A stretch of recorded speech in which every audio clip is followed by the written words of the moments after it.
Sean todas y todos bienvenidos a su trinchera para la defensa de la Madre Tierra Zona Verde. Soy Osvaldo Sayas desde la playa municipal de Areguá a orillas del lago Ipacaraí. Les invito a que nos acompañen durante la próxima media hora cargada con la mejor información ambiental.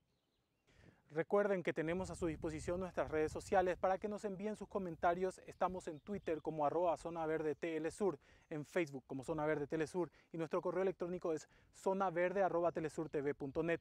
Pero veamos de inmediato las noticias más destacadas de la semana.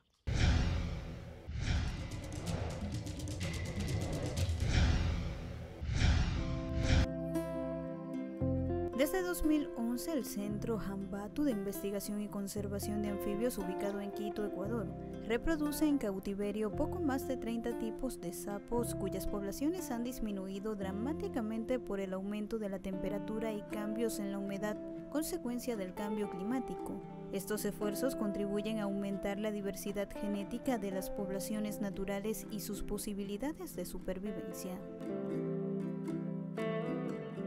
Lo que hace el Arca de los Sapos es extraer algunos individuos de la naturaleza, que son los individuos parentales, para reproducirlos en laboratorio. Se los reproduce en laboratorio y se genera poblaciones genéticamente viables. Esto quiere decir que son poblaciones que tienen suficiente diversidad genética para poder subsistir en el tiempo.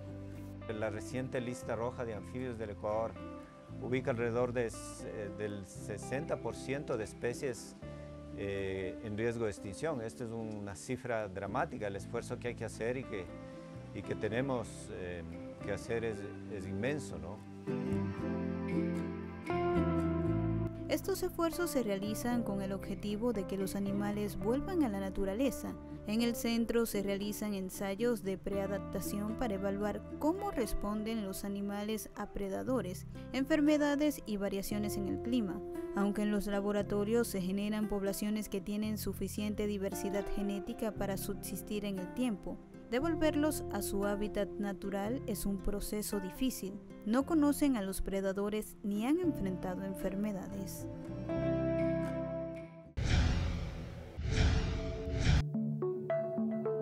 La pandemia por COVID-19 ha dado un respiro a las comunidades de pescadores en Filipinas. Tras el cierre de fronteras y las medidas de bioseguridad recomendadas por la Organización Mundial de la Salud, muchos proyectos de construcción e inmobiliarios han sido paralizados. Igualmente se ha estancado el turismo masivo. Ahora ha aumentado la cantidad de pescado disponible para comer. Sin embargo, es solo un breve descanso dentro de la larga lucha por sus derechos ancestrales.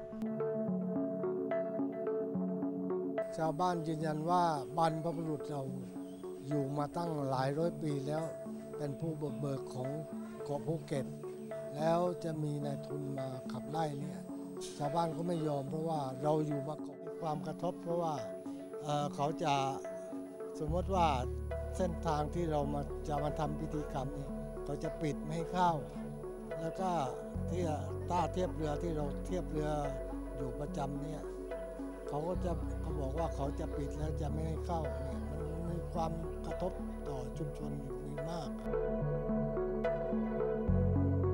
Ñin es el jefe de la aldea de unos 1.200 habitantes que se encuentra en Rawai, al sur de Phuket, Tailandia. Es un lugar codiciado por los promotores inmobiliarios. Durante los procesos en tribunales contra proyectos inmobiliarios, tuvo que desenterrar los huesos de sus antepasados. Con el análisis de ADN pudo demostrar los derechos de su comunidad sobre la tierra que han habitado durante al menos 70 años, pero sin ningún título de propiedad.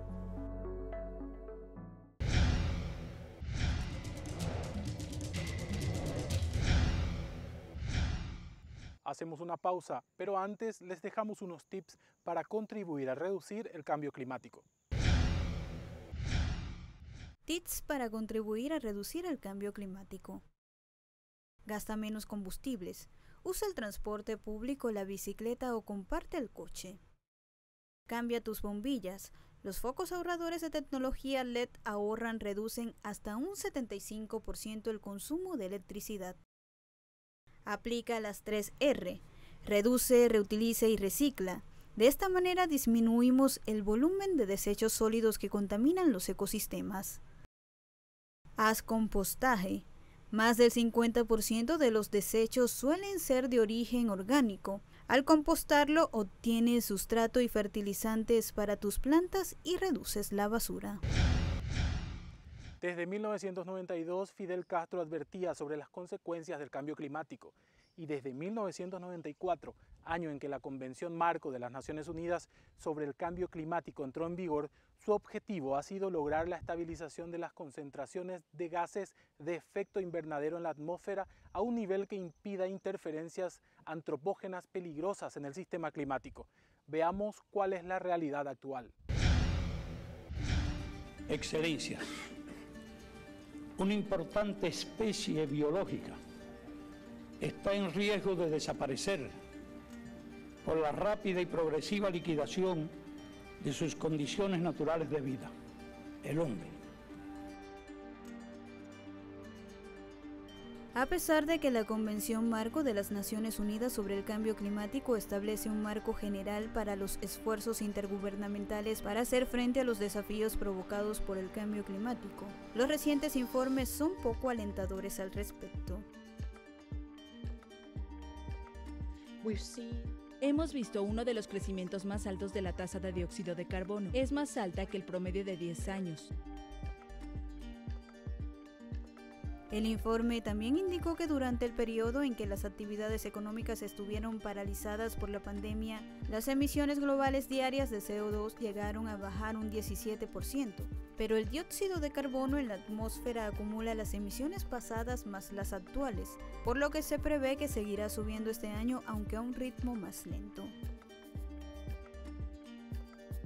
Luego de 26 años de esta convención y tras varias negociaciones y acuerdos como el Protocolo de Kioto de 1997, la reunión de Copenhague en el 2009 y más reciente el Acuerdo de París de 2015, ¿cuál ha sido el papel de los países industrializados para frenar o mitigar los impactos del cambio climático? En Venezuela, expertos en cambio climático del Instituto Venezolano de Investigación Científicas IBIC investiga sobre este fenómeno. Los países del norte global, los países que tienen las responsabilidades históricas y en particular Estados Unidos, se han especializado en reducir al mínimo sus responsabilidades dentro del acuerdo. Eso se hace bloqueando textos específicos o introduciendo ambigüedades en el texto que permiten vías de escape para el cumplimiento de sus responsabilidades. Responsabilidades que tienen con los países del sur global, que son los países que más sufren de las consecuencias del cambio climático, pero que menos han contribuido, si es que han contribuido a algo, en algunos casos, para la generación del problema. La Convención establece un marco general para los esfuerzos intergubernamentales para hacer frente a los desafíos provocados por el cambio climático.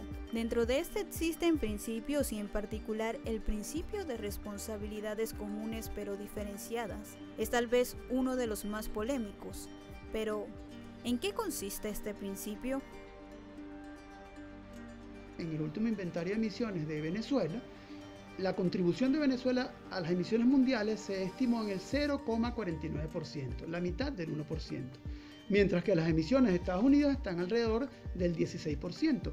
No solamente son más de 30 veces mayores, sino que incluso el margen de error de la estimación de esas emisiones es mayor que las emisiones venezolanas. Y hay muchos otros países que emiten menos que Venezuela. El verano boreal que recién terminó en el hemisferio norte ha sido el más cálido jamás registrado. Por eso nos sorprende que la temporada de huracanes en el Atlántico sea de las más intensas jamás registrada. En lo que va corrido de la temporada hemos tenido 23 tormentas, lo usual a la fecha es que se registren menos de 10. Sí, es atribuible directamente al cambio climático, producto que este tipo de fenómenos están siendo cada vez más intensos, también cada vez más frecuentes. Es decir, esta temporada es muy similar a la temporada del año 2005, es decir, el año 2005 ha sido la única vez que se ha agotado la lista de nombres del alfabeto. La otra cara de la moneda respecto a la responsabilidad de los países en el cambio climático son los efectos de este fenómeno, en particular la vulnerabilidad. Los países en vías de desarrollo con bajas emisiones de carbono son los más afectados por las consecuencias del cambio climático. Durante el año 2020 se han observado varios eventos climáticos que han roto récord en frecuencia e intensidad, especialmente la temporada de huracanes que recién termina. Es tiempo de repasar los comentarios que nos hicieron llegar esta semana a través de nuestras redes sociales digitales. Veamos lo que nos escribieron. Desde Cuba, Francisco Cora nos escribe: vuestro programa es muy importante como fuente de enseñanza, ya que nos alerta del cuidado que todos debemos tener con la preservación de la madre naturaleza para que puedan seguir viajando a los hermosos e increíbles destinos verdes de cada semana. Gracias por escribirnos. Es muy reconfortante para todo el equipo de Zona Verde recibir sus saludos y comentarios. Es momento de una pausa, pero quédense con nosotros porque al regreso les contaremos sobre las consecuencias de la temporada de huracanes en Honduras, que ha dejado graves daños materiales y humanos. Ya regresamos. ¿Sabías que el primer animal que se documentó como extinto debido al calentamiento global fue el sapo dorado en 1989? En Honduras continúan las labores de rescate y evacuaciones ante el incremento de las lluvias y los daños que dejaron a su paso las tormentas Iota y Eta. Más de 1 millón de personas fueron afectadas.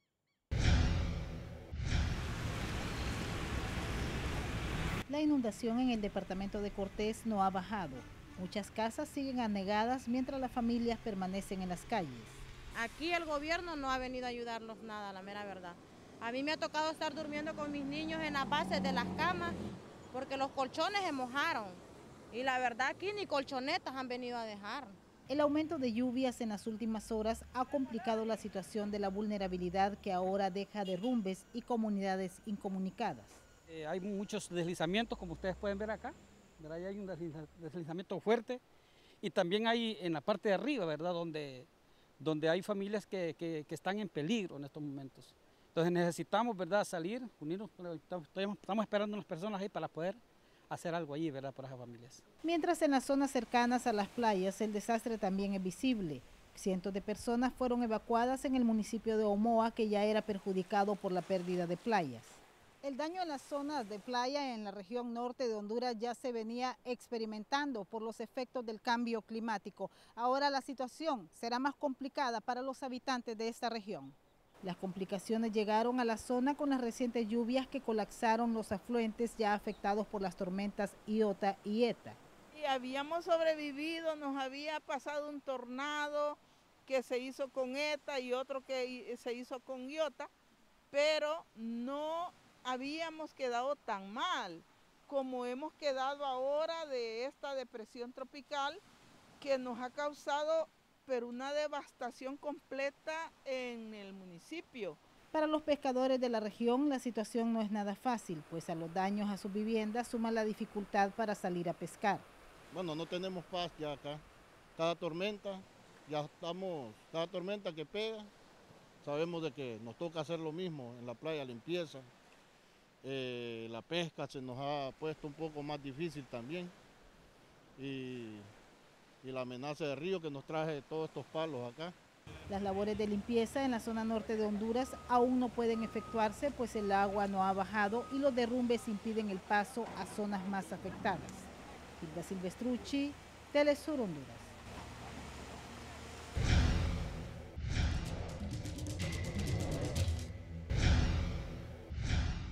En el dato ambiental de esta semana te contamos cómo este año 2020 es uno de los más calurosos desde que se tienen registros. La Organización Meteorológica Mundial en su informe anual provisional ha indicado que los últimos 6 años han sido los más cálidos que se hayan registrado. Desde enero, la temperatura media de la Tierra fue 1,2 grados centígrados superior al periodo de referencia de 1850 a 1900. En un discurso en la Universidad de Colombia en la ciudad de Nueva York, el secretario general de la ONU, Antonio Guterres, advirtió sobre ello. The world has not met any of the global biodiversity targets set for 2020. And so we need much more ambition and greater commitment to deliver on measurable targets and means of implementation, particularly finance and monitoring mechanism.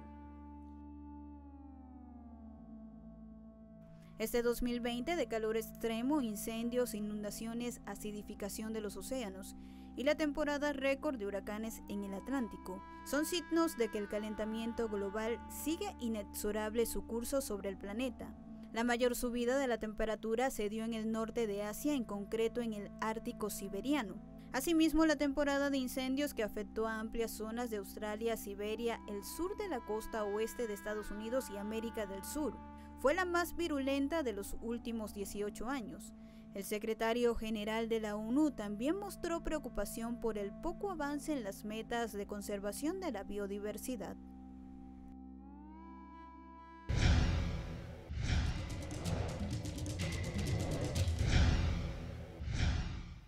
Pensando siempre en la importancia de ampliar nuestra forma de percibir y vivir la naturaleza como un todo al que pertenecemos y entender cómo impacta la actividad humana en ella, te presentamos como cada semana un término propio del lenguaje ambiental.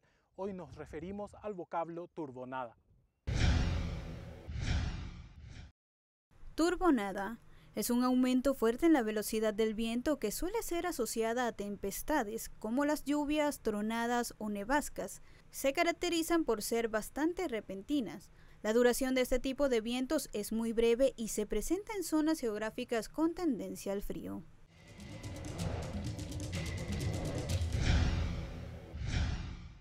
En la Argentina se aprestan para la temporada de verano en los centros turísticos más tradicionales como la costa atlántica o las sierras cordobesas, pero con la particularidad de la pandemia del coronavirus. Nos amplía nuestro corresponsal en Buenos Aires, Juan Carlos Bartolota. La costa argentina tiene como epicentros la ciudad de Mar del Plata, el Partido de la Costa o la ciudad de Villa Gesell. En estos sitios los precios para 4 personas están entre los 40 y 50 dólares en los niveles más económicos y 200 en los más altos. En cuanto a la playa, también hace un tiempo lanzamos una iniciativa que tiene que ver con medidas de distanciamiento y de comportamiento en la playa. Por ejemplo, el barbijo para desplazarse se va a solicitar, o sea, si vos vas a un restaurante de playa o si vas a una juguera, que acá son obviamente muy tradicionales, para desplazarse en el arenal se exige el barbijo. Obviamente no para tomar sol, para poder darse un baño en el mar, no va a haber ningún inconveniente. Protocolos para hoteles, aparts y casas de veraneo se complementarán con medidas para estar disfrutando las extensas playas de esa ciudad balnearia. Solicitamos que las sombrillas estén distanciadas 4 metros entre eje y eje, ¿sí? De esta forma va a haber un 2x2 para cada grupo familiar en esa sombrilla para poder estar allí cómodamente. Por suerte en Gesell tenemos playas amplias y creemos que estas medidas se pueden dar. Después va a haber un sistema de banderas, va a haber una bandera roja flameando cuando indique que la playa tiene un nivel de saturación que no permite un distanciamiento adecuado de estas medidas que te estaba contando, y si la bandera es verde va a indicar que sí hay medidas suficientes de distanciamiento para poder de pronto disfrutar de un día tranquilo. Córdoba es otro de los centros turísticos importantes del país. Para dar una idea, 6 millones de turistas pasaron por esa provincia durante el 2019. En Córdoba, 140.000, 150.000 puestos de trabajo dependen del turismo. Y nosotros, a pesar de entender este difícil momento, necesitamos encontrar el equilibrio para resguardar, cuidar a nuestra comunidad, cuidar a nuestra sociedad, pero también generar, como dije hace un rato, el equilibrio necesario para quien ha invertido en materia turística pueda aprovechar esta temporada, porque es ilógico pensar de que vamos a seguir cerrados. Así entonces, y a pesar de la crisis por la pandemia, Córdoba se prepara para esta temporada. Hoteles, cabañas, distintos complejos de turismo alternativo, de turismo rural, a partir del 20 de noviembre. Y para cordobeses y cordobesas va a estar funcionando. A partir del 1 de diciembre. Y por supuesto nos va a llevar ese mes de prueba, de ensayar protocolos, de ver cómo es el comportamiento en la provincia de Córdoba del turismo en esta primera etapa, para que a partir del 1 de enero, como es lo que quiere, el anhelo de nuestro gobernador y de todo el esquema de gobierno provincial, Juan, es hay que recordar que 160 municipios y comunas de la provincia de Córdoba viven esencialmente del turismo, ¿no? Con todo lo que esto implica. El sector apuesta al público local tratando de adecuar productos, protocolos, sistemas sanitarios y precios para poder ofrecer al turista argentino una oferta atractiva y acorde con la situación de la pandemia. Juan Carlos Bartolota, Telesur, Buenos Aires. Así ponemos punto final al programa de hoy. Recuerde que puede contactarnos a través de nuestras redes sociales que aparecen en pantalla. No olvide que al aplicar las 3 R's, reducir, reutilizar y reciclar, usted puede hacer la diferencia en el cuidado del medio ambiente. Soy Osvaldo Sayas y fue un placer acompañarles desde la playa municipal de Areguá a orillas del lago Pacaraí. Será hasta la próxima.